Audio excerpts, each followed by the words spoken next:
안녕하세요. 예. 잘 들리시죠? 네. 네.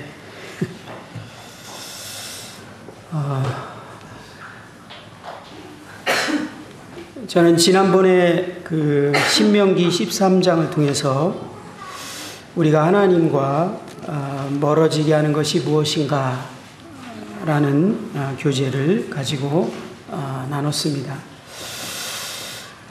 요한복음 11장 3절에 보면 영생은 곧 유일하신 참 하나님과 그가 보내신 자 예수 그리스도를 아는 것이니이다. 하나님께서 저희들에게 그 영생을 주시기를 원하셨습니다. 하나님이 참으로 궁극적으로 간절히 원하셨던 것은 우리가 영생을 얻는 것이었습니다. 영생은 하나님과 사귐이 이제 회복되는 것이고 사귐 가운데 살아가는 것입니다. 이것은 하나님이 인간을 지으신 창조의 목적이기도 했고요. 타락하기 전에 인간들은 하나님, 영광스러운 하나님과 이 빛 가운데서 자연스러운 교제를 나눴습니다.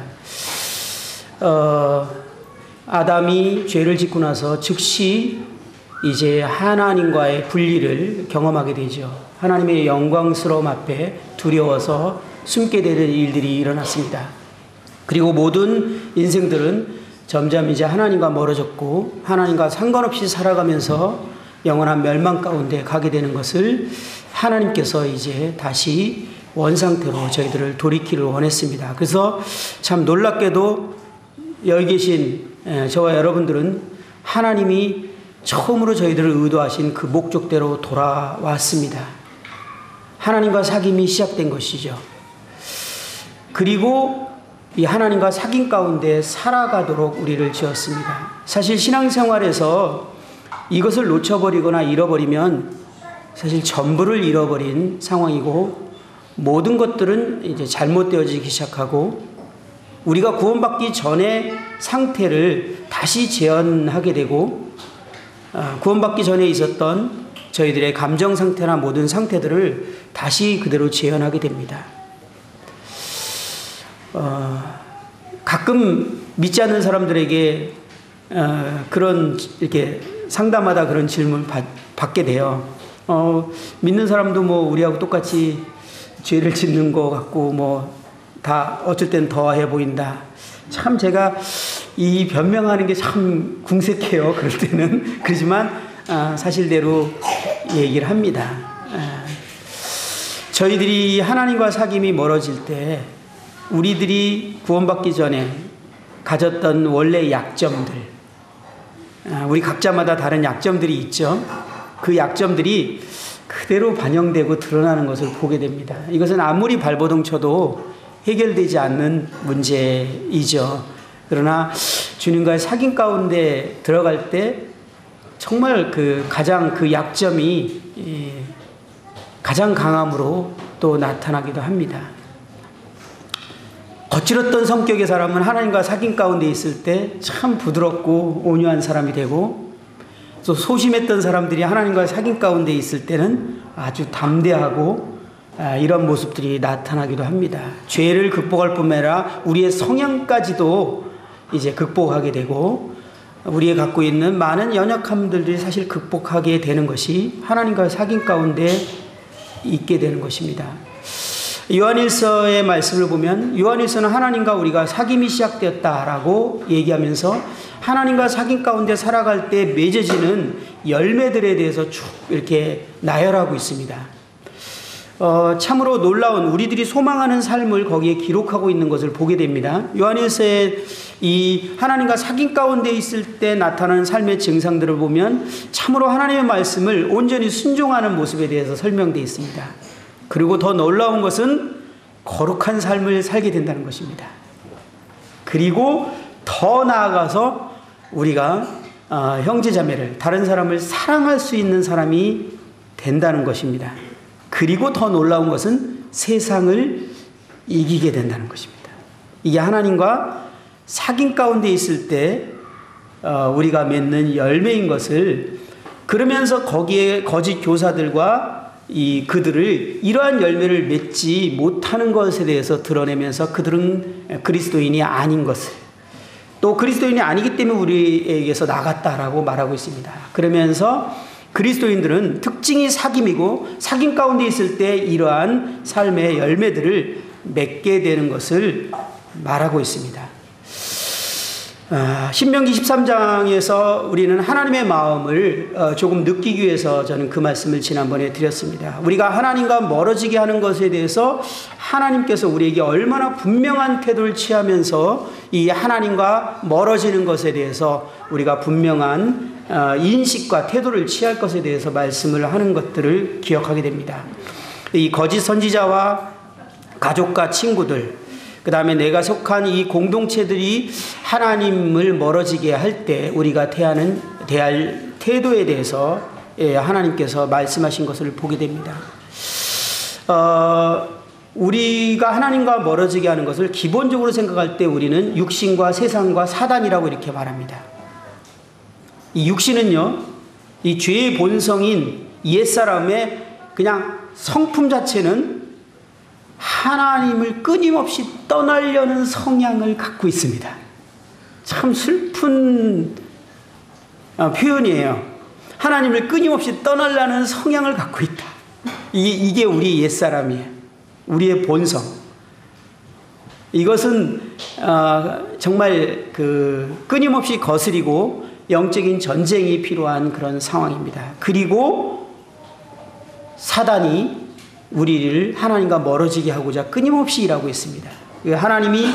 사단이 우리의 육신을 통해서 그 역사를 하고 있고 이 세상의 체제를 통해서 그 일을 하고 있는 것들을 보게 됩니다. 사단이 가장 모든 사람들에게 하나님을 멀어지게 사용하는 이 주 무기가 재물인 것을 말씀드렸습니다. 만몬신. 제가 지난번도 말씀드렸지만 그 사역자 모임에서 그 강사 형제님이 딱 질문했을 때 제가 순간적으로 약간 멍했어요. 가장 많은 신도를 거느리고 있는 신이 무엇이냐 그런데 제가 그 순간 생각이 안 났어요. 그 뭐지? 기독교인가? 아니면은 무슬림인가? 이런 생각했는데 몇몇 형제님들이 돈이요 이렇게 딱 얘기하는데 만몬신. 가장 많은 신도들을 거느리고 있는, 가장 많은 신도들을 가지고 있는 신입니다.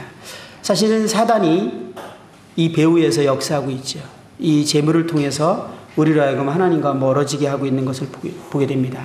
그래서 재물은 우리의 주인이 될 수 있다라고 주님이 유일하게 주인이 될 수 있는 존재로 말씀드리는 것을 기억하게 됩니다. 이 만몬신은 인격적인 권능을 가진 존재임을, 그래서 우리가 의탁하게 되는, 이 재물이라는 것은 우리가 의탁하게 되는 그러한 존재입니다. 의존하게 되는 신과 같은 존재죠. 우리가 대부분 신을 갖게 될 때 출발점을 뭔가 의지할 존재를 생각하면서 선택하게 됩니다. 그런데 이 재물은 모든 사람이 의지하는 존재로 이렇게 말하고 있음을 보게 됩니다.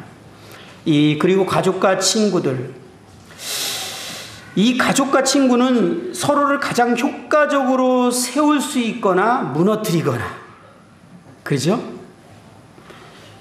우리가 좋은 영향력을 받는 것도 사실 가족이고요. 그 다음에 친구입니다. 이 친구가 주는 좋은 영향력은 그 누가 가르치는 것보다 더 확실한 영향력인 것 같습니다. 그리고 가족, 이 부모님, 또 형제를 통해서 받는 좋은 영향력은요, 그 어떤 영향력보다 강력한 것 같아요.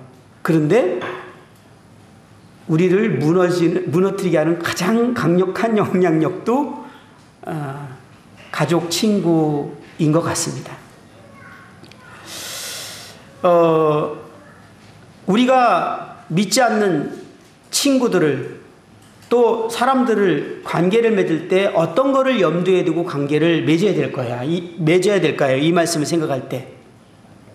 우리 학생들, 우리 청년들, 젊을수록 친구는 어떤 면에서 너무나 절대적이고 필요한 존재처럼 느껴집니다. 그러나 가끔 이런 말이 있죠. 친구를 잘 선택해야 된다. 근데 제가 선택해야 된다고 할 때는 세상에서 말하는 개념과 조금 다를 수 있습니다. 우리가 이 신명기 13장 말씀을 통해서 친구를 선택할 때, 누군가의 관계를 선택할 때 영향력에 대해서 생각해야 됩니다. 친구가 나에게 영향력을 주는 사람인가? 근데 그 영향력이 하나님과 멀어지게 하는 영향력을 주는 친구인가? 그렇다면 우리는 그 관계에 대해서 분명한 태도를 취하셔야 됩니다. 그런데 세상 친구, 믿지 않는 사람일지라도 좋은 영향력을 줄 확률은 거의 없지만, 그렇거나 또는 내가 그에게 영향력을 미치는 사람이 된다면 그들과의 관계는 지속해서 가지셔야 됩니다. 왜냐하면 그를 결국은 내 영향력을 통해서 하나님께로 이끌어갈 수 있는 대상이 되기 때문에 그런 사람은 우리가 굳이 시간을 내서 만나고 관계를 형성해야 될 사람도 있습니다.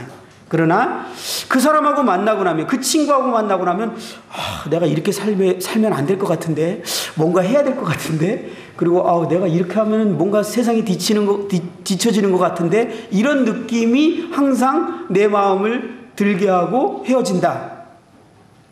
신명기 13장의 말씀을 적용하셔야 됩니다. 하나님과 멀어지게 하는 대상이 되겠죠. 이 가족에 대해서도 주님께서 말할 때 이 결혼 제도를 만드신 하나님의 의도를 우리가 생각해 보게 됩니다. 결혼 제도를 만드신 하나님의 의도는 무엇입니까? 한 영원한 결혼을 드러내는 모형과 그림자로 결혼 제도라는 걸 하나님께서 만드셨어요. 하나님께서는 어떤 것을 아주 중요한 진리를 드러내기 위해서 모형과 그림자들을 구약에 보면 많이 갖게 되는데, 하나님께서 창세기에 결혼 제도를 갖게 되는데, 이 결혼 제도는 이제 앞으로 오게 될 그 진정한 결혼, 영원한 결혼에 대한 모형과 그림자로 이게 디자인된 것입니다. 그래서 그 영원한 진짜 실체가 올 때 모형과 그림자는 사라지게 됩니다. 그래서 우리는 그 나라에 부부 결혼하는 일이 없습니다. 왜냐하면 모형과 그림자는 실체가 오면 사라지죠. 한 영원한 결혼이 무엇입니까? 신랑이신 예수님과 그 신부이신 이 교회가 결혼하게 되는 이 모형과 그림자입니다. 그래서 에베소서에 이 부부의 생활을 쭉 얘기하다가 이 비밀이 크도다. 나는 그리스도와 교회에 대해서 말하노라. 이렇게 말하면서 이 말씀을 마무리하는 것을 보게 됩니다. 이 모형과 그림자는 실체를 드러나는 중요한 존재이기 때문에 정말 중요한 것입니다. 그런데 이 실체를 드러내는 모형과 그림자가 이 실체이신 예수 그리스도와 멀어지게 한다면 참 그것보다 슬픈 일이 없는 것 같습니다. 가족 제도도 또한 영원한 가족을 보여주는 모형과 그림자입니다. 그래서 그 나라에 가게 되면 실제로 우리의 이 가족 관계는 이제 끝나게 됩니다. 이 부부 관계도 끝나게 되죠. 슬프십니까? 기쁘십니까 혹시? 이것은 영원한 것이 아니죠. 주님께서 영원한 것을 위해서 이것을 모형과 그림자로 디자인하신 것입니다. 그러니까 우리가 이 부부 생활을 하면서 가족과 간의 관계를 맺으면서 끊임없이 이것을 디자인하신 하나님의 의도와 목적을 생각한다면 우리의 가족의 관계가 하나님과 멀어지게 하기보다는 오히려 하나님과 더 가까워지게 하는, 결혼했는데 우리가 이런 얘기를 들어야 되지 않겠습니까? 우리 청년들 결혼했더니 우리 청년들이 더 하나님에 대해서 더 열심이고 또 하나님을 더 사랑하고 하나님과 더 가까워지고 모임에 대해서도 더 성실해졌네. 결혼하길 잘했어. 이런 말을 들어야 되는데 이 형제가 결혼하더니 이제 뭐 그냥 둘이서 데이트하고 둘이서 재밌는 시간 갖느라고 이제 모임이 소홀해지네. 그리고 하나님께 소홀해지고 있어? 라는 말을 혹시 듣는다면 하나님이 디자인하신 이 결혼과 가정이 목적을 잃어버린 것입니다. 더 효과적으로 이것을 하나님과 관계를 가깝게 하고 하나님을 효과적으로 섬기기 위해서 이러한 가족이 필요한 것이고, 이 부부와 가족을 통해서 우리는 실체에 대해서 훈련하고 배우게 되는 것입니다. 예수님께서 그 어머니와, 그러니까 말씀을 하고 있는데 어머니와 동생과 누이들이 이제 밖에서 찾고 있는 그런 장면이 성경에 나옵니다. 마가복음에 보면. 그때 이제 제자들이 예수님이시여, 당신의 어머니와 동생과 누이들이 당신을 찾습니다. 이렇게 말할 때 마가복음 3장에 보면 예수님께서 이렇게 말합니다. 누가 내 어머니며 동생들이냐 하시고 둘러 앉은 자들을 보시며 이르시되 내 어머니와 내 동생들을 보라. 누구든지 하나님의 뜻대로 행하는 자가 내 형제요 자매요 어머니이라. 예수님의 이 분명한 우선순위와 태도에 대해서 우리는 보게 됩니다. 이 예수님의 가르침들은 우리를 자주 당황스럽게 하는 그런 가르침이 있는 것을 보게 됩니다. 예수님이 가족들을 사랑하지 않은 것일까요? 그것이 아닙니다. 예수님께서는 신명기 13장에 말했던 것처럼 이 우선순위와 또 가족의 를 주신 하나님의 의도에 대해서 분명히 이해하고 있었던 것입니다. 주님께서 십자가에 달려서 죽음을 앞두었을 때 자신의 어머니에 대해서 돌봐달라고 제자에게 부탁하는 장면을 볼 때 예수님께서는 어머니에 대한 깊은 사랑과 마음이 있었던 것을 확인하게 됩니다. 그러나 하나님의 뜻을 행하는데 방해가 되고 하나님과 멀어지게 하는 대상이 될 때는 분명한 태도를 취하셨던 것을 보게 됩니다. 예수님이 베드로에게 했던 태도는 더 충격적이죠. 베드로가 하나님 뜻에 자신을 멀어지게 하는 그런 표현을 했습니다. 베드로가 예수님 보고 십자가에 달리지 말 것을 막 이제 요청하게 되죠. 그때 마가복음 8장에 보면 예수께서 돌이키사 제자들을 보시며 베드로를 꾸짖어 이르시되 사단아 내 뒤로 물러가라. 내가 하나님의 일을 생각하지 아니하고 도리어 사람의 일을 생각하는 도다라고 주님께서 아주 매몰찬 표현을 그리고 분명한 태도를 하시는 것을 보게 됩니다. 그런데 예수님이 베드로를 사랑하지 않았을까요? 누가복음 22장에 보면 예수님이 베드로에 대해서 기도하고 있는 장면이 나오죠. 시몬아 시몬아 보라 사단이 너희를 밀가부르듯 하려고 요구하였으나 그러나 내가 너를 위하여 내 믿음이 떨어지지 않기를 기도하였으니 너는 돌이킨 후에 내 형제를 굳게 하라. 주님께서 베드로를 사랑했고 그가 실패하고 넘어질 것 생각하면서 기도했습니다. 베드로에 대한 주님의 사랑이었습니다. 그러나 베드로가 하나님의 뜻을 행하는 데에 있어서 이제 방해가 되고 하나님과 관계를 멀어지게 할 때 주님의 태도는 분명했던 것을 보게 됩니다. 그리고 이 세상이 내가 속한 이 공동체 사단이 만들어놓은 이 세상 체제에 대해서 잠시 말씀을 드렸습니다. 여기서 나오는 불량배는 문자적으로 베리알의 아들들이라는 표현이었고 고린도서 6장 15절에 이 베리알이 사단을 상징하는 말로 사용했던 것을 말씀드렸습니다. 요한복음 5장 19절에는 또 아는 것은 우리는 하나님께 속하고 온 세상은 악한 자에 처한 것이다. 그래서 사단은 이 세상 체제를 통해서 우리로 하여금 하나님과 멀어지도록 그렇게 하고 있습니다. 사실 이 세상 체제 자체가 암몬신을 믿도록 한 체제입니다.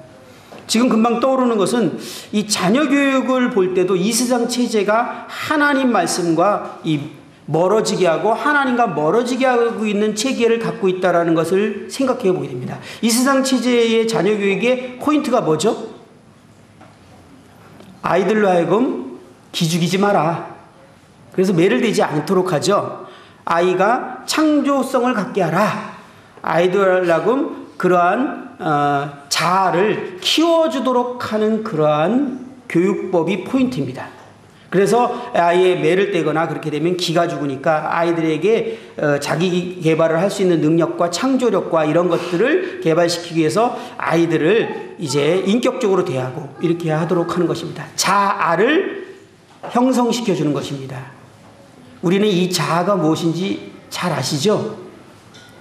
하나님과의 독립심, 스스로 하나님처럼 살려고 하는 존재, 자신이 하나님이 되고자 하는 존재, 하나님 없이 스스로 내 능력과 내 힘으로 살아가려고 하는 그 존재가 자아입니다. 그래서 세상 교육체제는 이 자아를 키워줍니다. 주님은 분명히 순종을, 굴복을 배우도록 성경을 말하고 있지만 세상은 이 자아체제를 키우도록 만드는 것이 교육법입니다. 어렸을 때요,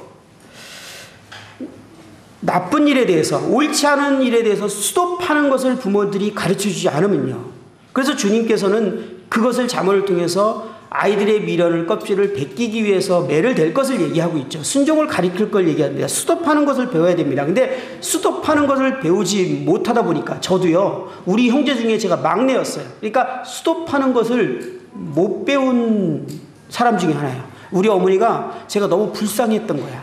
그러니까 매를 안 댄 거예요. 왜냐면 제가 4살 때 저희 아버지가 돌아가서 우리 어머니가 나가서 일을 하시다 보니까 내가 너무 불쌍하잖아요. 그러니까 저를 매를 대거나 그러지 않고 항상 불쌍하게만 여겨서 저 매 잘 안 맞고 잤어요. 우리 형 누나가 가끔 때렸거든요. 근데 이거는 저에게 교육이 안 됐고요. 그냥 무서운 거였고요. 그래서 저는 매를 안 맞고 자랐는데요. 매를 안 맞고 자란 사람들이 특징이 뻔히 구원받고 나서도 이거는 주님 앞에서 죄라는 걸 아는데 스톱이 안 됩니다. 스톱이 안 돼요. 이거 하면 안 된다는 거 아는데도 스톱이 안 돼요. 왜 스톱이 안 되죠? 스톱하는 훈련을 못 받았어요. 그러니까 해놓고서 이제 마음이 무너지고 막 괴로워요. 근데 나는 왜 이렇게 의지가 없지? 나는 그 생각 되게 많이 했어요. 나는 왜 이렇게 의지가 없지? 근데 어느 날요, 제가 의지가 없는 건 아니라는 걸 알았어요. 왜냐하면 죄 지려는 의지는 엄청나더라고요. 그래서 나는 내가 이 죄를 안 지려는데 의지가 발휘 안 되니까 의지가 없는 줄 알았어요. 근데 그 의지가 없는 게 아니라요, 옳지 않은 것에 스톱하는 것을 훈련받은 적이 없는 거예요. 어려서부터. 부모에게 그 훈련을 받지 않은 거예요. 예전에 우리 유명한 사건 알지 않습니까? 제가 정확하게 기억나는데 한 사람이 이제 아주 심각한 죄를 짓고 그 사형을 선고받고 감옥에 들어갔는데 엄마가 면회를 갔다고 하잖아요. 근데 엄마한테 잠깐 엄마 할 얘기가 있어. 귀 좀 대봐. 귀를 댔더니 이 아이가 엄마의 귀를 물어 뜯어버렸대요. 그러면서 하는 말이, 왜 내가 어렸을 때 나쁜 짓 할 때 때리지 않았어요? 이 사형수는 정말 자기가 스톱하고 싶지만 스톱이 안 된 거예요. 이것이 옳지 않은 걸 알았는데 스톱이 안 된 거예요. 그러면서 사실 잘못된 이제 그 원망을 한 거죠. 엄마가 왜 나를 좀 어렸을 때부터 잘못하는 거를 매를 대고 스톱을 시켜줬다면, 이 원망을 하다가 엄마가 오니까 그냥 귀를 물어 뜯어버린 거예요.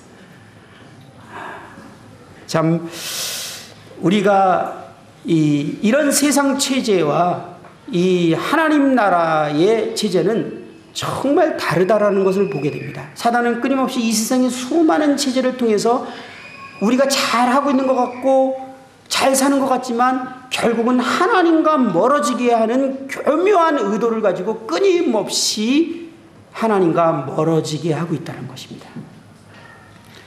그래서 교육이라는 학문이 계몽주의에서 나온 거잖아요. 계몽주의는 하나님은 죽었다라는 세상이에요. 처음으로 신비적인 것들을 부인하고 인간의 이성과 과학적인 것을 만을 인정하는 그런 시대가 18세기에 도래한 것이거든요. 그때 나온 말이 아는 것이 힘이다.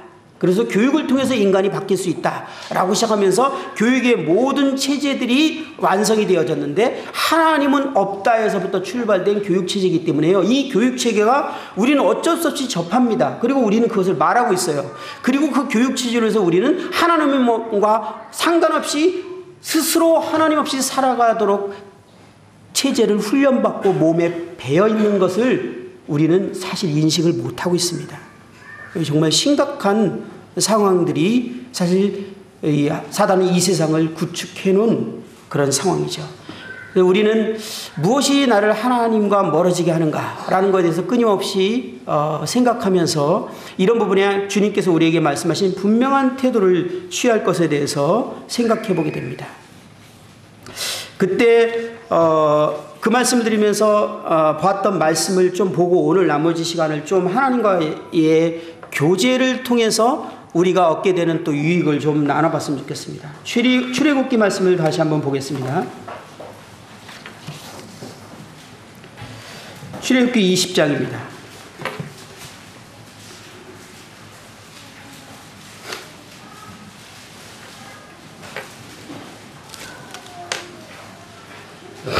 출애굽기 20장 18절인데요.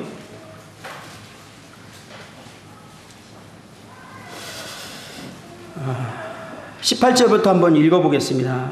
뭇 백성이 우레와 번개와 나팔 소리와 산의 연기를 본지라 그들이 볼 때 떨며 멀리 서서 모세에게 이르되 당신이 우리에게 말씀하소서 우리가 들으리이다. 하나님이 우리에게 말씀하시지 말게 하소서 우리가 죽을까 하나이다. 모세가 백성에 이르되 두려워하지 말라. 하나님이 임하심은 너희를 시험하고 너희로 경외하며 하여 범죄하지 않게 하려 하심이라. 백성은 멀리 서 있고 모세는 하나님이 계신 흑암으로 가까이 가니라. 이 당시에 하나님이 시내산에 강림하셨습니다. 사실 뒤에 보면 하나님이 이스라엘과 함께하기 위해서 이 시내산에 이제 강림하시게 되고 그들과 언약을 맺기 위해서 강림하게 되는데요. 이 하나님이 크시고 영광스러움이 이제 이 출애굽기를 보면은 잘 표현되고 있는 것을 보게 됩니다. 19장 11절에 준비하게 하여 셋째 날을 기다리게 하라. 이는 셋째 날에 나 여호와가 온 백성의 목전에서 시내산에 강림할 것이니 라고 말하면서 16절에서부터 보면 셋째 날 아침에 우레와 번개와 빽빽한 구름이 산 위에 있고 나팔 소리가 매우 크게 들리니 진중에 있는 모든 백성이 다 떨더라. 모세가 하나님을 맞으려고 백성을 거스리고 진에서 나오매 그들이 산기슭에 서 있는데 시내산의 연기가 자욱하니 하나님께서 불 가운데서 거기 강림하심이라. 그 연기가 옹기가마 연기같이 떠오르고 온 산이 크게 진동하며 나팔 소리가 점점 커질 때 모세가 말한즉 하나님이 음성으로 대답하시더라. 우리가 지금 이 장면 가운데 있었다면 그 하나님의 위엄과 영광스러움을 지금 제가 설명할 필요도 없이 그냥 확 느꼈을 것인데요. 이 하나님의 크심과 그 위엄과 하나님의 그 영광이요, 우리의 상상 이상이었던 것 같습니다. 이스라엘 백성들이 두려워서 하나님 앞에 나갈 수가 없어서 모세 보고 당신이 하나님 앞에 나가서 그 하나님 말씀 듣고 우리에게 대신 전해달라고, 하나님 앞에 감히 나갈 수가 없었음을 보게 됩니다. 이 하나님이 오늘날 바뀌셨습니까? 그렇지 않습니다. 죄인들 앞에서 하나님의 영광스러움은 정말 두려움으로 나타나는 것을 보게 되는데요. 출애굽기 24장에 보면 그런 표현이 있습니다. 24장을 한번 보겠습니다.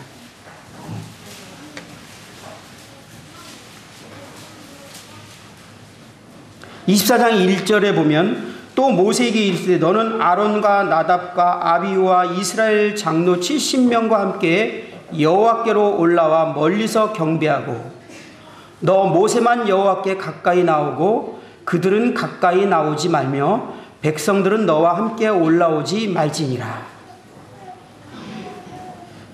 15절에 보면 모세가 산에 오르매 구름이 산을 가리며 여호와의 영광이 시내산에 머물고 구름이 엿새 동안 산을 가리더니 일곱째 날에 여호와께서 구름 가운데서 모세를 부르시니라. 산 위에 여호와의 영광이 이스라엘 자손 눈에 맹렬한 불같이 보였고 모세는 구름 속으로 들어가서 산 위에 올랐으며 모세가 40일 40야를 산에 있으니라. 디모데전서 6장 16절에는 바울이 이런 표현을 했습니다. 오직 그에게만 죽지 아니함이 있고 가까이 가지 못할 빛에 거하시고 어떤 사람도 보지 못하였고 두렵고 볼 수 없는 이시니, 이 영광스러운 하나님을 죄인들이 바라볼 때 느끼는 느낌을 이 출애굽기에서 기록하고 있는 것을 보게 됩니다. 하나님이요 맹렬한 불과 같이 보였다. 그 하나님을 바라볼 때 두려워 떨었다. 그리고 24장 1절을 보면 여호와께로 올라와 멀리 서서 경배했다. 이런 표현들을 하고 있는 것을 보게 됩니다. 멀리 서서 하나님을 경배했다. 이 죄인들이 하나님 앞에 감히 나아갈 수 없고 하나님을 감히 예배할 수 없었고요. 하나님과 앞에 설 수 없었고 하나님 그분의 음성을 들을 수가 없었고 그분과 교제할 수 없었습니다. 그것이 하나님의 실체입니다. 그것이 하나님입니다.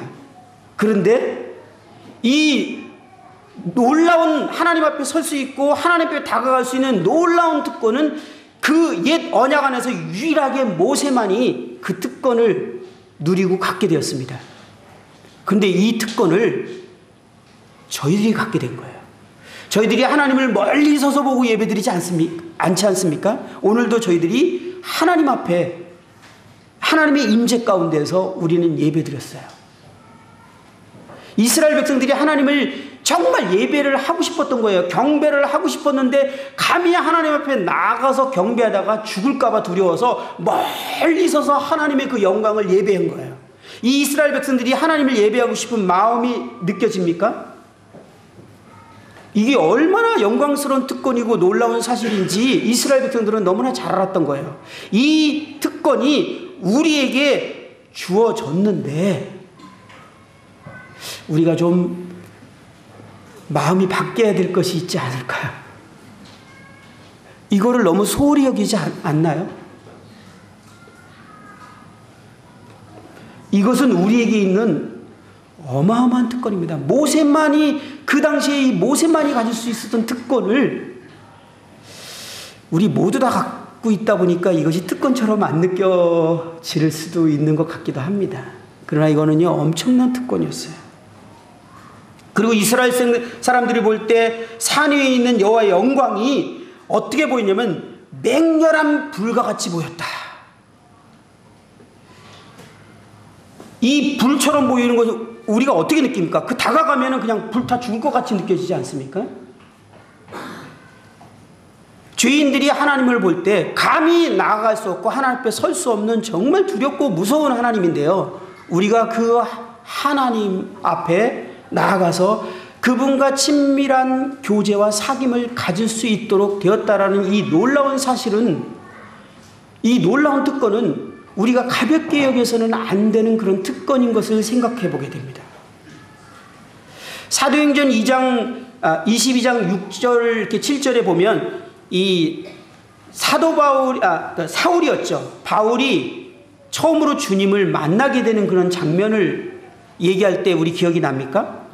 호련히 하늘로부터 큰 빛이 나를 둘러 비침에 내가 땅에 엎드러져 들으니, 이 하나님의 이 영광의 광채가 너무나 밝아서 그냥 그 앞에 팍 엎드러져 버렸어요. 이게 실제로 하나님이세요.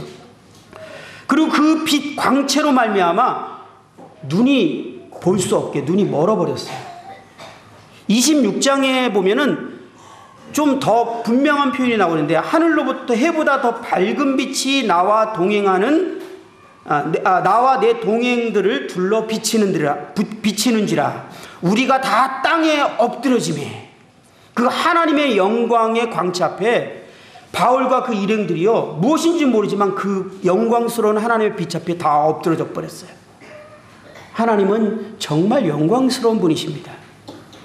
누가복음 2장에서도 천사가 목자들 앞에 나타나는 장면이 기억나십니까? 밤에 밖에서 자기 양떼를 지키더니 주의 사자가 곁에 서고 주의 영광이 그들을 두루 비추매 그들이 크게 무서워하는지라. 하나님은 정말 그 누구도 가까이 갈 수 없고 다가갈 수 없는 정말 영광스러운 하나님이십니다. 크신 하나님이세요. 계시록에 보면 요한이 이제 아시아의 교회에 대해서 말씀을 듣기 전에 하나님 앞에 이렇게 나아가는 장면이 나옵니다. 근데 그때 17절에 보면 내가 볼 때에 그의 발 앞에 엎드려져 죽은 자 같이 되매, 이런 표현이 있어요. 요한이요, 주님 앞에 딱 갔는데 그 주님의 영광스러운 이 광채 때문에 그냥 엎드려져서 죽은 자처럼 되었다, 이렇게 표현하고 있어요. 이것이 영광스러운 하나님에 대한 성경의 표현들입니다. 이 영광스러운 하나님께서 우리와 함께 하시기를 원하셨고 우리와 교제하기를 원하셨다는 이 사실이 정말 놀랍지 않습니까? 출애굽기 33장을 한번 보겠습니다.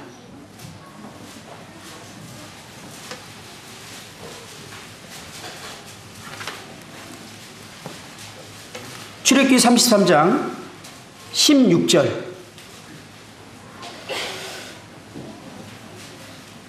나와 주의 백성이 주의 목전에 은총을 입은 줄을 무엇으로 알리이까? 주께서 우리와 함께 하심으로 나와 주의 백성을 천하 만민 중에 구별하심이 아니니까. 하나님께서 이스라엘 백성들을 구별한 목적이 무엇이죠? 그들과 함께 하기 위해서 그랬다는 겁니다. 그리고 이스라엘 백성들이 그들이 하나님께 따로 구별됐다라는 증거가 무엇이죠? 하나님이 그들과 함께 하고 있다라는 것입니다. 우리가 구별된 자, 우리가 부르심을 받은 자, 우리가 구원받았다라는 증거는 무엇입니까? 하나님이 우리와 함께 하신다라는 것입니다. 우리가 구원받았다라는 이 증거가 무엇입니까? 우리가 삶 가운데 하나님이 우리의 삶 가운데서 함께 하시고 그분이 일하시고 그분이 말씀하시고 그분이 우리를 통해서 자신을 나타내신 그 간증을 듣게 될 때, 아, 정말 저 형제는, 우리가 그런 생각하지 않습니까? 저 형제는 진짜 구원받은 형제인 것 같아. 우리가 간증하고 교제할 때 우리 마음을 가장 뜨겁게 하고 흥분하고 그 다음에 도전받게 하고 부럽게 하는 그런 간증이 무엇이죠? 여러분들은 무엇입니까? 저는 개인적으로요, 어떤 지체가 주님과 친밀한 관계 가운데 교제하면서 살아가는 어떤 내용을 교제하면요, 좀 나쁜 표현으로 막 질투가 나요. 저는 다른 건 안 부럽습니다. 주님이 막 물질을 축복해 주시고 뭐 어떤 어려움이 있었는데 잘 풀렸고, 솔직히 말하면 그거 그렇게 부럽지는 않습니다.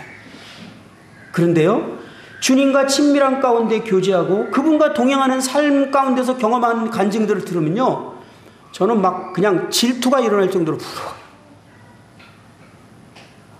우리에게 그것이 가장 귀한 간증이고 가장 말해야 될 표현이고 우리가 가장 듣고 싶은 그런 교제 아닙니까?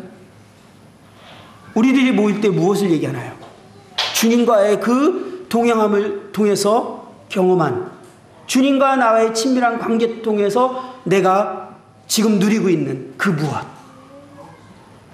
내가 그분과 친밀함을 통해서 알게 된 그 하나님, 내 삶 가운데 친히 간섭하시고 함께 하시는 그 하나님, 이 하나님을 나눌 때 내가 나누면서 내 마음 가운데 막 충만함과 뜨거움이 있고 듣는 사람들 하여금 갈증이 일어나거나 정말 마음에 큰 채워짐이 있고 도전이 되어지고 정말 만족이 느껴지고, 그런 교제가 있고 난 다음에 헤어지고 나면 집에 돌아갈 때 우리 마음이 얼마나 가득 차고 정말 기쁜 마음이 있습니까?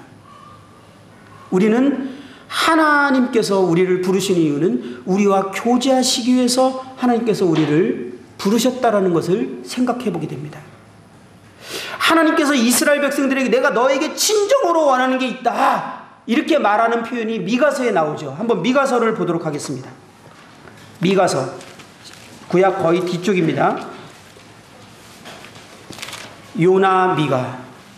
제가 그 주일학교를 못 다녀봤는데요, 주일학교 선생님 할 때 아이들한테 이 성경을 잘 찾게 하기 위해서 성경 노래를 가르친 적이 있어요. 그러니까 내가 먼저 외워야 되잖아. 장세기 출애굽기의 위기. 그걸 제가 외웠는데요. 평생 이 외운 게 너무나 감사해요. 이 외운 것이 성경 찾는데 너무나 요나 미가가 저절로 딱 나와요. 예레미야가 요나 미가 이렇게 딱 그냥 순서대로 이 찬송을 외운 게 오는데 참 이 어렸을 때 배우는 교육이 정말 중요한 것을 또 느끼게 됩니다. 미가서 6장 6절부터 8절에 우리가 잘 아는 내용이죠. 내가 무엇을 가지고 여호와 앞에 나가며 높으신 하나님께 경배할까? 내가 번제물로 1년 된 송아지를 가지고 그 앞에 나아갈까? 여호와께서 천천의 수양이나 만만의 강물 같은 기름을 기뻐하실까? 내 허물을 위하여 내 맏아들을 내 영혼의 죄로 말미암아 내 몸의 열매를 드릴까?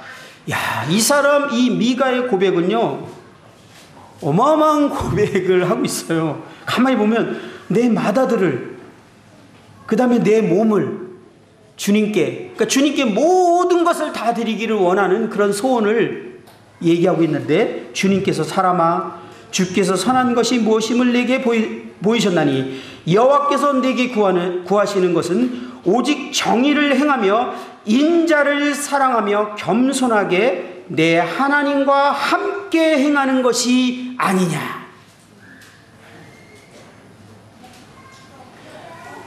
정말 하나님이 우리에게 원하시는 것이 이것이라는 것입니다. 그런데 이 사단과 세상과 육신은 우리는 이 중요한 사실을 머리로 알고 있지만 끊임없이 우리를 하나님으로부터 떠나도록 하고 하나님으로부터 멀어지도록 그는 정말 부지런히 쉬지 않고 우리 안에서 일하고 우리를 공격하고 역사하고 있는 것을 보게 됩니다.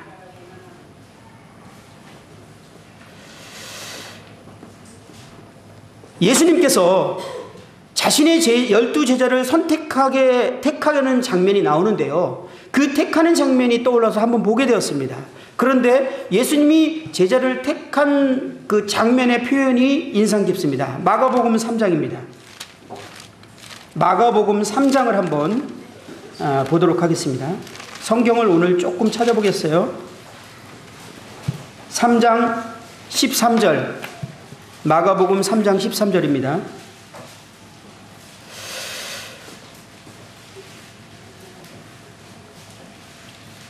마가복음 3장 13절에 보면 또 산에 오르사 자기가 원하는 자들을 부르시니 나아온지라 이에 12를 세우셨으니 이는 자기와 함께 있게 하시고 또 보내사 전도도 하시며. 예수님께서 제자들을 선택하신 그 목적이 첫 번째 자기와 함께 있게 하시려고 하셨다는 거예요. 사도행전에 베드로가 실제로 전도를 하면서 놀라운 하나님의 말씀을 전할 때 사람들이 저 사람 본래 학문이 없는 자였는데 그러나 그가 예수님과 함께 있었던 것을 알고 이렇게 말하고 있어요.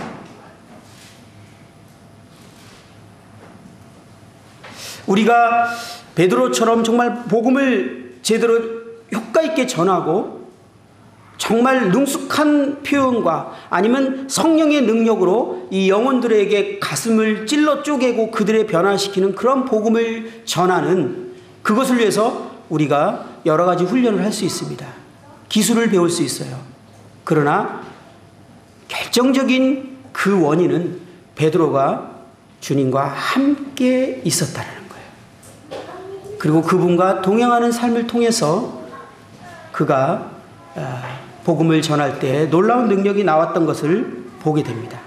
성경 한 구절만 더 쳐다보면 데살로니가전서 5장입니다. 데살로니가전서 5장 10절입니다. 데살로니가전서 5장 10절.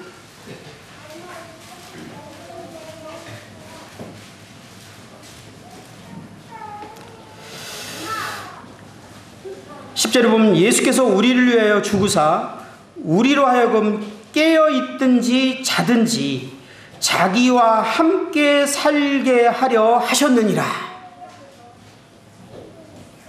예, 주님이 우리를 위해 죽으신 이유에 대해서 분명히 말하고 있습니다. 그것은 우리가 깨어있든지 자든지 주님과 함께 살게 하려 하시기 위해서 주님이 죽으셨다, 이렇게 말씀하고 있습니다.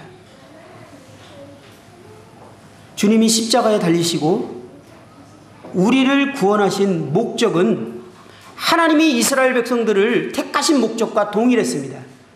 우리의 모든 삶 가운데 자든지 깨든지 먹든지 마시든지 어떤 상황이든지 주님과 함께 동행하기 위해서 우리를 부르셨다라고, 우리를 위해서 십자가에 달리셨다라고 이렇게 말하고 있는 것입니다.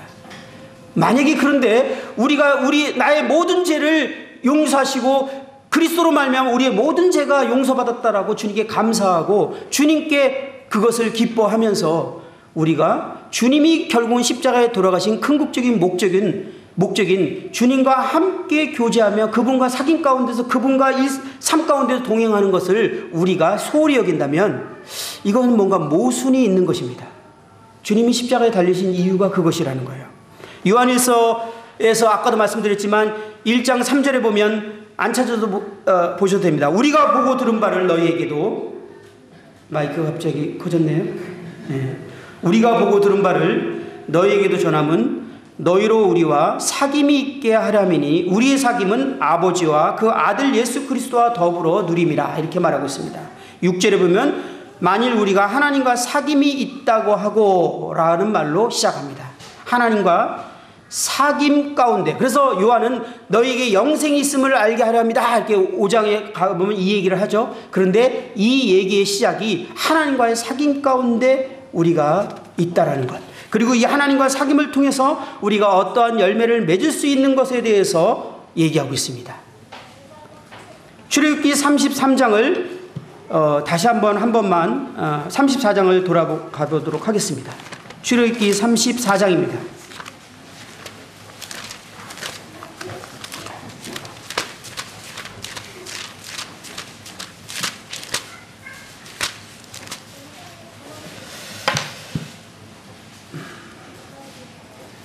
(34장) 28절에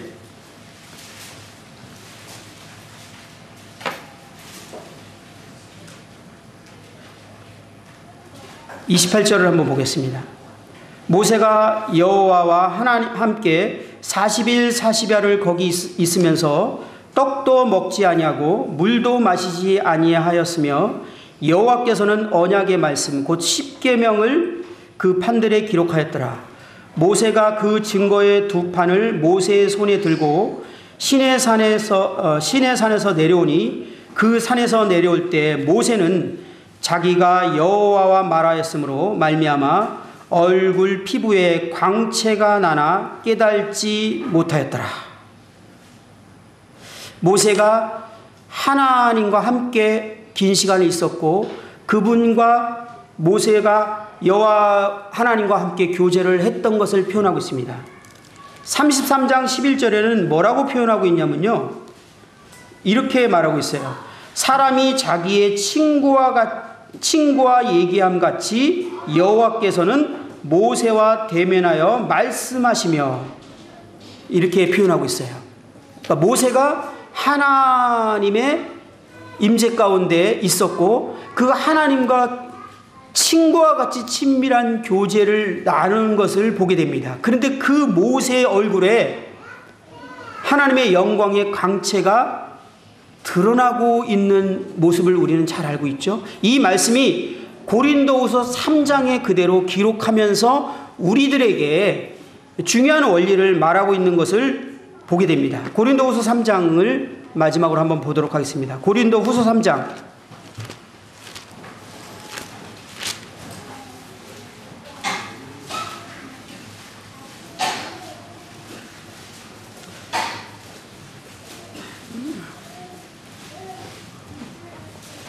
고린도후서 3장은 새 언약의 일꾼 대해서 표현하면서 모세가 이 출애굽기 34장에 있었던 그 장면을 길게 설명을 합니다. 그리고 18절에 이런 표현을 하고 있습니다. 우리가 다 벗은 얼굴로 거울을 보는 것 같이 주의 영광을 보매 그와 같은 형상으로 변화하여 영광에서 영광에 이르니 곧 주의 영으로 말미암음이니이다.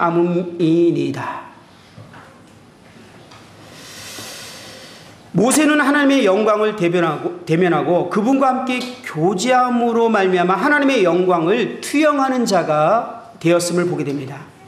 이 옛 언약 아래에서는 오직 모세 한 사람만이 그의 얼굴의 영광을 나타낼 수 있었지만 오늘날은 모든 하나님의 자녀들이 갖게 되는 특권이 되었다는 것입니다. 이것은 우리들이 갖게 되는 놀라운 특권인 것을 고린도후서 18장에 표현하고 있습니다. 여기 보면 우리가 다라고 말하는 이 표현을 볼 때 모든 하나님의 자녀가 해당되는 것들을 보게 됩니다. 여기서 수건이라는 말은 앞에 있는 내용들을 14절에 보면 그러나 그들의 마음에 완고하여 이렇게 말하는 것을 이 수건에 대해서 표현할 때 이렇게 말하는데 이 수건은요 완고함 또는 불신앙을 의미하고 있는 그런 단어로 사용되었습니다. 그리고 이제 수건을 벗은 얼굴로 거울을 보는 것 같이 이렇게 표현했는데요. 이 거울을 보는 것 같이를 주석에 뭐라고 표현했는지 이렇게 여러 군데 살펴봤더니 윌리엄 맥도날드는 거울은 주님의 말씀이다 이렇게 표현을 했어요. 존 메가더는 여기서 바울이 강조하는 것은 거울이 가진 이 반사하는 능력보다는 친밀성이다라고 이렇게 표현을 주석을 한 것을 보게 됩니다. 이 말은 무슨 뜻입니까? 우리는 주님과 친밀하게 교제하고 그분과 친구와 같이 교제할 수 있게 되었음을 말하고 있습니다.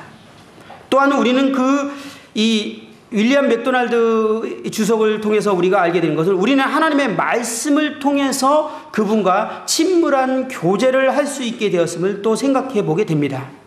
그런데 여기서 18절에 거울을 보는 것 같이 주의 영광을 보매 그와 같은 형상으로 변화하여라는 이 변화하여라는 말은 내면으로부터 변화가 밖으로 나타나는 것을 표현하는 말입니다.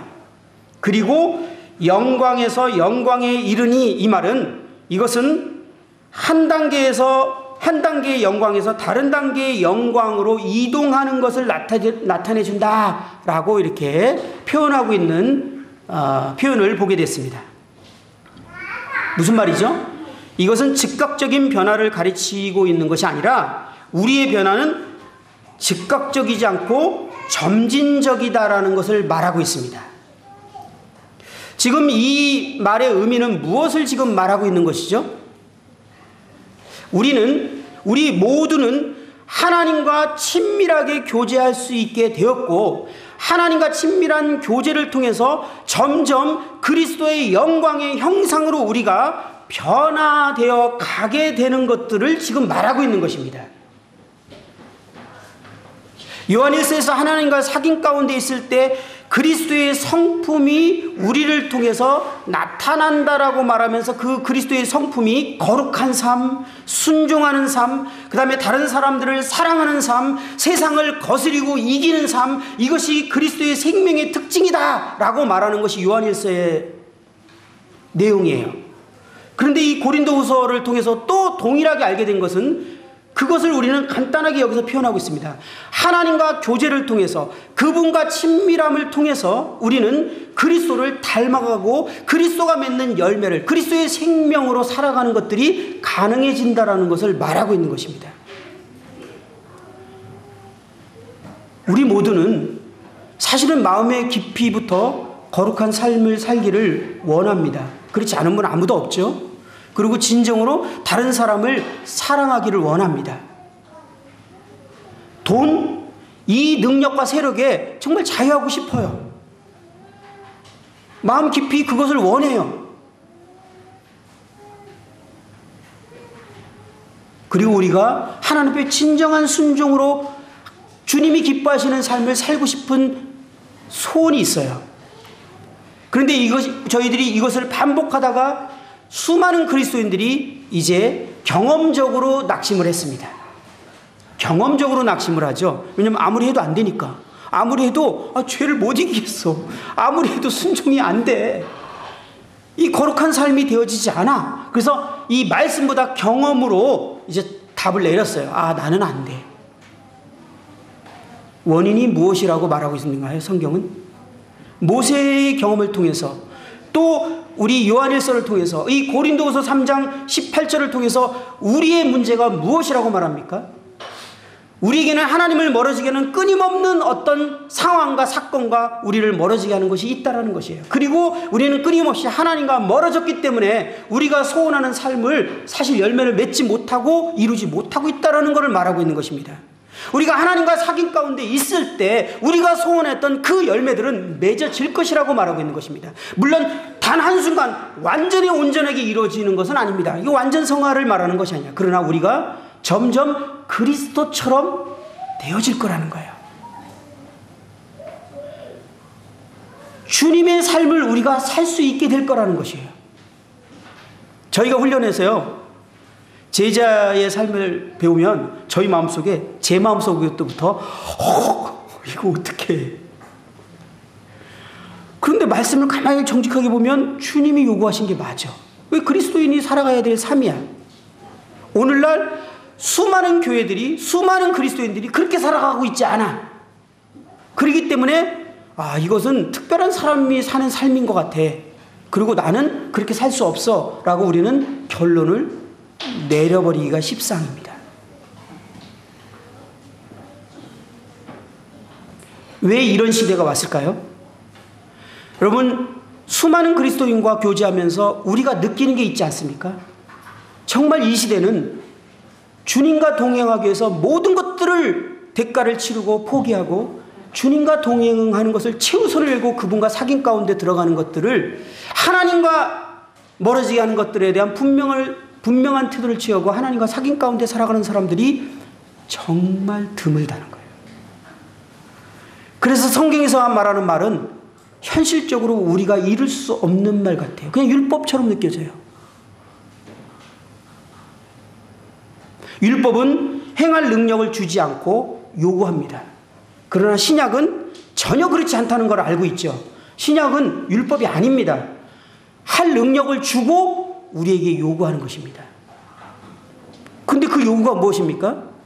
우리가 하나님과 사귐 가운데 그분과 매 순간 동행하며 그분과 함께 살아갈 것을 요구합니다.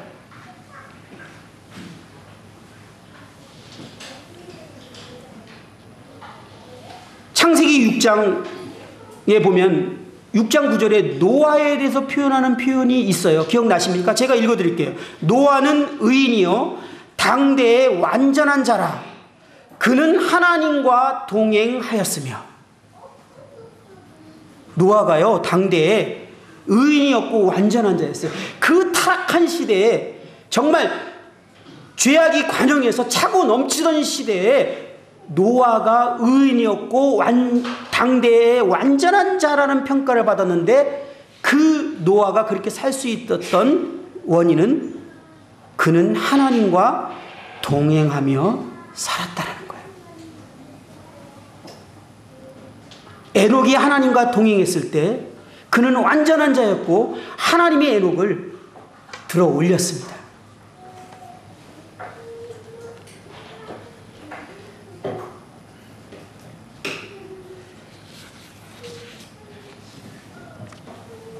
우리가 이 주님과 사귐 가운데 있고 주님과 동행할 때 성경에서 말하는 하나님께서 우리에게 명하신 많은 일들이 실제로 열매를 맺기 시작하고 우리는 진정으로 주님을 따르는 제자들이 될 것이고, 우리를 통해서 그리스도의 형상이 나타나는 그런 열매를 실제로 맺게 될 것입니다.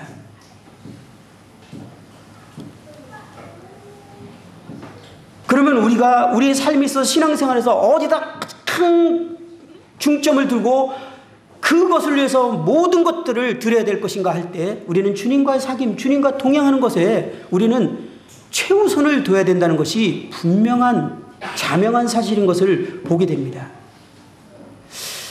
그런데 이게 사실 새로운 얘기가 아니잖아요. 다 아는 얘기잖아요.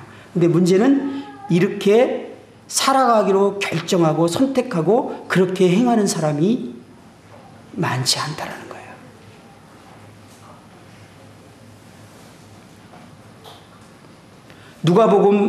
요한복음 8장 한 절을 좀 더 볼까요? 요한복음 8장입니다. 요한복음 8장입니다. 29절.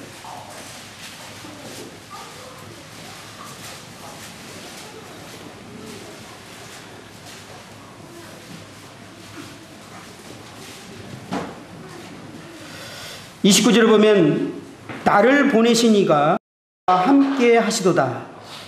나는 항상 그가 기뻐하시는 일을 행함으로 나를 혼자 두지 아니하셨느니라. 제가 이 말씀을 이제 한 구절 더 읽은 것은 주님께서 하나님과 동행하는 삶을 지속하게 했던 비밀을 말하고 있는 것들을 보게 됩니다. 하나님과 지속적으로 동행하는 비결을 주님께서 말씀하고 있죠. 그게 뭡니까? 나는 항상 그가 기뻐하시는 일을 행함으로 나를 혼자 두지 아니하셨느니라. 주님께서 하나님과 동행하면서 주님께서 끊임없이 주님과 동행하는 것을 중요하게 최우선으로 여기고 그러면서 생각했던 것은 하나님이 기뻐하시는 일을 행하고 하나님이 싫어하시는 것을 하지 않으려고 마음을 먹었다라는 것이에요.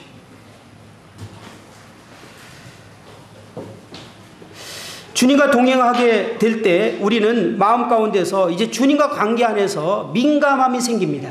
그리고 하나님이 무엇을 기뻐하고 무엇을 싫어하는지 분별이 생깁니다. 많은 형제자매님들이 어떤 순간에 어떤 상황을 통해서 하나님과 관계가 회복되고 주님과 막 충만한 것들을 고백을 하게 됩니다. 그리고 한두 달 지나거나 얼마 지나고 나면 또 하나님과 관계가 멀어져 있는 모습들을 자주 보게 되는데 저의 모습을 통해서 자주 보게 된 사실입니다. 그런데 그때 제가 분명히 보게 되는 것은 하나님과 동행하기 시작할 때 이제 하나님께서 내 삶 가운데 하나님이 기뻐하시지 않는 일들을 하나하나 조정을 해 나가기 시작하십니다. 그리고 하나님께서 내 삶 가운데 하나님이 기뻐하시는 일로 내 삶을 조정해 나가는 것들을 구체적으로 인식하고 보게 되는 그런 일들이 진행되게 되는데요. 여기서 우리가 순종하지 못하는 걸 통해서 하나님과 또 멀어지게 됩니다. 하나님을 놓치게 되는 것이죠. 그리고 하나님과 멀어지게 되면서 또 우리는 옛 삶으로 다시 돌아가게 됩니다. 주님께서는 끊임없이 이 땅에 살아가면서 그 하나님이 기뻐하시는 일들을 행하고자 했고 하나님이 싫어하는 일들을 그도 싫어하고자 했던 것입니다. 왜? 주님과 동행하는 것이 가장 중요한 문제였기 때문에. 저와 여러분들이 정말 주님께 배워야 될 태도입니다. 우리의 인생의 목표는 주님과 동행하는 것이어야 됩니다. 주님과 함께 교제하고 주님과 그분과 함께 하는 것이어야 됩니다.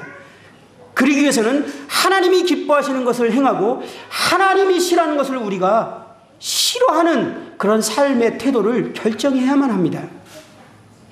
그리고 끊임없이 하나님을 사랑하고 그분이 기뻐하는 것을 순종하고 그분이 싫어한다라고 말씀하시면 우리가 그것을 어떤 대가를 치러도 과감히 포기할 수 있는, 그래서 주님과 관계를 지속적으로 유지함으로 말미암아 우리가 그리스도의 형상으로 끊임없이 닮아가고 그리스도의 그 놀라운 삶의 열매들을 우리를 통해서 열매를 맺는 그런 삶이 되어지기를 참으로 소원하는 마음이 있습니다. 하나님께서 우리에게 진정으로 원하신 것은 우리와 함께하고 우리와 교제하는 것입니다. 마지막으로 우리가 사람을 가장 무시하고 우습게 여기는 방법이 무엇입니까? 우리 집에 살기로 온 사람을 가장 무시하는 방법은 무엇입니까? 없는 것처럼 여기는 것. 하나님이 아까 그분이 주님께서 죽으심은 깨어있든지 자든지 너희와 함께 살기 위해서라고 이렇게 말씀하셨어요. 그런데 그 주님이 없는 것처럼 행동하는 것처럼 주님에 대한 무시는 없습니다. 이 주님에 대한 무시는 가장 큰 죄입니다. 주님이 우리와 함께 살기 위해서 왔잖아요. 그런데 우리가 얼마나 많은 시간 하나님이 안 계신 것처럼 그냥 행동하고 그분을 없는 것처럼 바람처럼 여기고 수많은 날들과 수많은 시간들을 행동하는지. 그렇기 때문에 마땅히 우리가 그러한 성경에서 말하는 그런 그리스도의 형상으로 닮아갈 뿐만 아니라 그 그리스도의 열매를 맺지 못하는 것이 마땅하지 않겠습니까? 우리는 더 이상 하나님이 없는 것처럼 그분을 무시하는 죄를 지어서는 안 됩니다. 매 순간 그분이 나와 함께 살기 위해서 오셨다라는 것을 끊임없이 인식하고 훈련하는 게 당분간 필요한 것을 제 경험적으로 얘기합니다. 왜냐하면 이건 훈련이에요. 저절로 안 되더라고요. 근데 일정 기간 오랫동안 훈련하기 시작하면 이제 주님이 나와 함께 계신다는 의식이 자연스러워지기 시작해요. 이거 훈련이 필요합니다. 제가 처음에 훈련 시작할 때요, 정말 제 표현으로 미치고 팔짝 뛰는 줄 알았어요. 왜냐하면 왜 이렇게 끊임없이 주님의 생각을 잊어버리는지, 그리고 나 혼자 그냥 행동하고 있는지, 몇 시간 그냥 난 분명히 주님과 같이 동행해야 한다고 그러고 시작을 했어요. 그런데 한 두세 시간 지난 다음에 깜짝 놀랍니다. 주님과 아무 상관없이 내가 그냥 하고 있어. 일들을. 심지어 교회 일도 그러고 있어요. 정말 내가 얼마나 많은 주님을 무시하는지. 여러분들 시간이 없어서 다 찾지 못했지만 사도행전에 또 그 사복음서의 내용들을 보면 예수님께서 행하신 모든 능력이 하나님과 함께 하심으로 말미암아 나온 능력인 것들을 표현한 장면들이 있습니다. 예수님의 제자들이 하나님의 놀라운 일들을 행하시는데 주님이 함께 하심으로 그 일들이 되어진 것들을 보게 됩니다. 바울이 모든 사도들보다 더 많은 수고를 했다고 하는데 그것은 하나님이 나와 함께 하심으로 되어진 일들이라고 이렇게 말하고 표현하고 있습니다. 모든 이 서신서에 주님의 제자들이나 주님의 사도들이나 이 주님 그 자신까지도 그가 행했던 모든 능력들과 하나님의 뜻을 이루었던 모든 사역들, 섬김들은 하나님과 동행함으로 말미암아 되어졌던 일들이라고 끊임없이 표현하고 있는 것들을 보게 됩니다. 그런데 우리는 얼마나 많이 주님과 동행하는 삶을 소홀히 하면서 많은 부서의 일들과 교회 일들을 하고 있고 맡고 있는지요. 이것은 하나님 앞에 사실 죄입니다. 우리는 정말 우리에게 주어진 이 옛 율법 시대에 모세에게만 누렸던 그 특권, 이 영광스러운 하나님 임재 가운데 나아가고 예배드리고 그분과 사귀고 그분과 함께 할 수 있던 이 놀라운 특권을 우리 모두에게 주어졌고 그 특권을 통해서 우리에게 하나님께서는 자신을 세상에 드러내시고 나타내기를 원하셨던 이 놀라운 하나님의 계획과 목적을 우리는 이루기 위해서 이제 우리가 만날 때마다 하나님과 얼마나 동행하고 그분과 친밀한 시간을 가졌는지, 쉽게 말하자면 우리 이번 주에 경건의 시간 가졌어? 비난이 아니라 세우기 위해서. 안 됐다면 내가 기도해 줄게. 이번 주간에 하나님과 동행하면서 경험한 것이 무엇이야? 그리고 그분과 동행한 것들을 나누고 그것을 들으면서 서로 도전을 받고 서로 갈증을 느끼고 그러면서 주님과 동행하는 그런 저와 여러분들이 되었으면 좋겠습니다. 기도하겠습니다.